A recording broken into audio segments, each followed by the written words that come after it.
And the Steel Secretary, Aruna Sharma, spoke to ET Now this morning, and she believes that the Indian steel exporters are largely safe from the tariff war that's brewing globally. In fact, she hopes that the tariffs will soon ease below the proposed 25% level currently.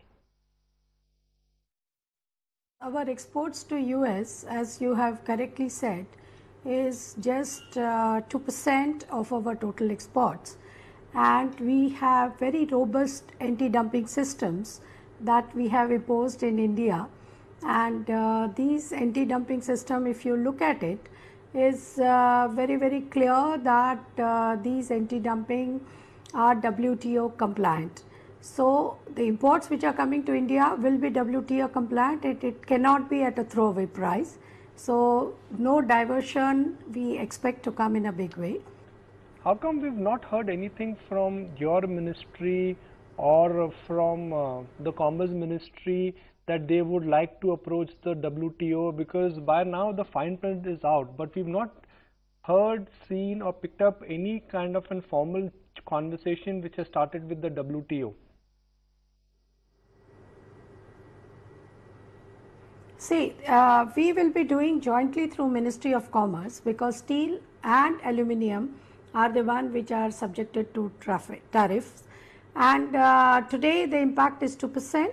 At this very moment the displeasure has been indicated, and which is very clear, and we will prefer a WTO compliant regime across the globe, and that is a stand which will be constantly pursued as we go ahead. Let's switch over and talk about the acquisition of stressed steel assets then. While there is interest and bids being seen from Tata Steel, JSW, there is also a whole host of regulatory, judicial hurdles as well that these companies have to cross, leading to assets being idle for longer, ma'am. Would you appeal for the speeding up of the process?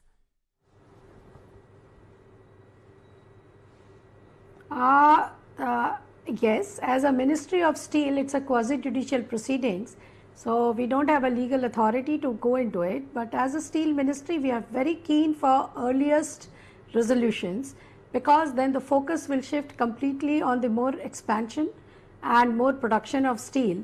So that's Aruna Sharma, the Steel Secretary, choosing your channel ET Now to give the government's perspective on the Donald Trump administration increasing tariff values on steel as well as aluminium.